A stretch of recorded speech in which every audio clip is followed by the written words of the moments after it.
In the heart of the entertainment capital, where neon dreams collide with the roar of engines, something extraordinary is happening. Imagine the glamour of Las Vegas meeting the adrenaline of Formula One, a marriage made in the fast lane. Sin City is about to become Spin City, and we're not talking about roulette wheels. We're diving into the construction chaos and the mind-bending speed of the inaugural Las Vegas Grand Prix. There will be spills, thrills, and a racetrack where dreams are measured in horsepower. This is how Las Vegas turned into the world's greatest F1 racetrack. Designing a racetrack in the beating heart of a city is akin to orchestrating a symphony on the battlefield. It's not just about the roar of engines, it's about composing the harmony of speed and safety, where every note is played on the canvas of existing streets.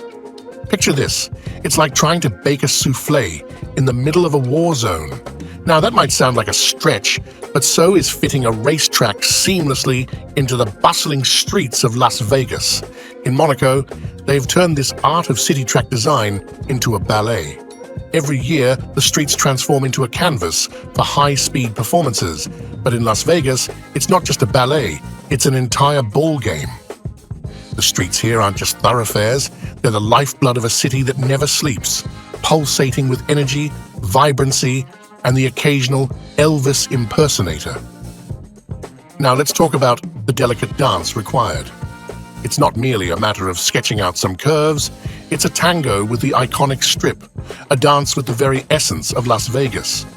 The design isn't just about speed, it's about telling a story with every turn, about creating a track that echoes the spirit of the city.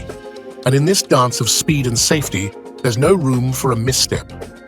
Picture hurtling through the neon-lit canyons at a mind-bending 300 kilometers per h. It's a precision dance where one wrong move could mean disaster.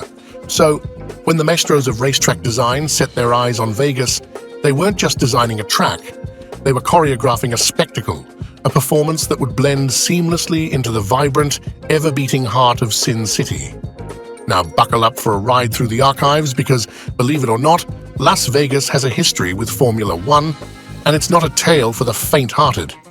Let me take you back to '81, where they rolled the dice on the Caesars Palace Grand Prix. Spoiler alert, it wasn't exactly a Formula One masterpiece. It was more like fast cars doing a loop-de-loop in a glorified parking lot. But oh boy, does Vegas know how to play its cards. In the world of Sin City, second chances are as common as neon lights, and this time, they're not holding back. Say goodbye to the days of a casino car park racetrack.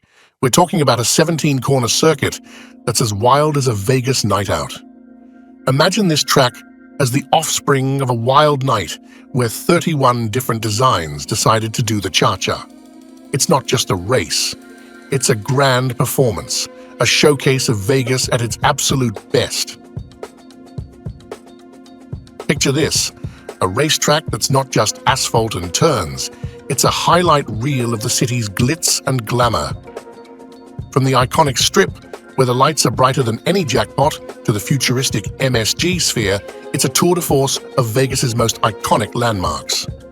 This track isn't just a place for fast cars, it's a stage for the city to flaunt its extravagance, to say, "Hey world, this is how we roll in Vegas." Loop 3, building the dream. Now, hold on to your racing helmets, because turning Vegas into a racetrack isn't a casual stroll down the boulevard. They didn't just paint some lines and call it a day. No. They bought a 39-acre plot, slapped down the largest paddock in F1 history and said, "Let's do this." Imagine a paddock that's not just long, it's longer than the queue for the latest iPhone. It's like a luxury resort for racing teams with garages, lounges, and probably a secret room where they discuss how to make cars even faster. But here's the twist. They didn't have years to build this. They had months. The clock was ticking louder than a revving engine. So, they did what any speed-loving Vegas aficionado would do.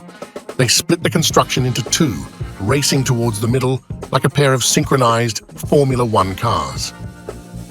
Now let's dive into the nitty-gritty because, let's face it, you can't have a Grand Prix on roads that feel more like a teenager's first attempt at a skincare routine. Las Vegas had a vision, a racetrack that's not just a road, it's a love letter from a race car to the asphalt. But here's the plot twist. The city's roads weren't exactly rolling out the red carpet for Formula One. They were more like pothole-ridden speed bumps, and that just wouldn't do.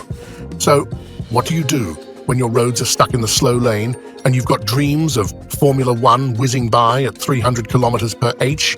You don't just fill in the cracks, you unleash an $80 million resurfacing extravaganza. We're not talking about slapping on a Band-Aid, we're talking about a full-on spa day for the roads. They went in with bulldozers and scraped away the past, layer by layer. It's like they put the roads on a high-speed diet, shedding the old, uneven layers until it was flatter than an F1 tire. Every bump, every crack got a makeover. It's a surface so pristine, even the race cars are planning to write sonnets to it. Because let's be real, in Formula One, you need a road that's as smooth as Lewis Hamilton's victory speeches. But wait, here's the dazzling twist in the plot. Las Vegas isn't your average city, it's a showgirl with a headdress that sparkles brighter than a supernova, closing down the entire city for days. Now that's a bet you don't want to make in Vegas. The show must go on, and the city's pulse doesn't stop beating for anyone. So, how do you turn the Strip into a racetrack without causing a riot? Enter the Vegas Shuffle. You open the track, let people casually strut down the boulevard, take in the neon-lit wonders, maybe catch a glimpse of Lady Luck, and of course, sip a cocktail or two. It's not a race against time, it's a leisurely Vegas stroll. But here's where the magic happens. Just when you've blinked, they close it up again. It's like a magician finishing a trick, leaving you in awe, wondering, did that really just happen? It's a carefully orchestrated dance, a choreography with the city's heartbeat. The rhythm is set by the lights of the Strip, and the moves are dictated by the need for speed. Open, close, twirl. It's all about keeping the city happy while satisfying the insatiable hunger of speed demons. In Vegas, every event is a spectacle, and when those lights go out on the Las Vegas Grand Prix, it's not just a race, it's a showstopper. Success isn't merely about who crosses the finish line first, it's about the safety, the spectacle, and the sheer audacity of turning the heart of Sin City into a racetrack. It's a gamble, a high-stakes performance where the payoff isn't just in wins, but in wows. And there you have it, the incredible tale of how Las Vegas went from blackjack tables to pit stops. If you enjoyed this ride through the construction chaos, don't forget to hit that subscribe button for more thrilling stories from the world of wealth and wonders. And hey, while you're at it, check out our video about the New York penthouse that lost $100 million. It's a roller coaster of luxury and loss that you don't want to miss. Until next time, stay rich, stay fabulous, and keep chasing those dreams. This is Billionaire Mindset signing off.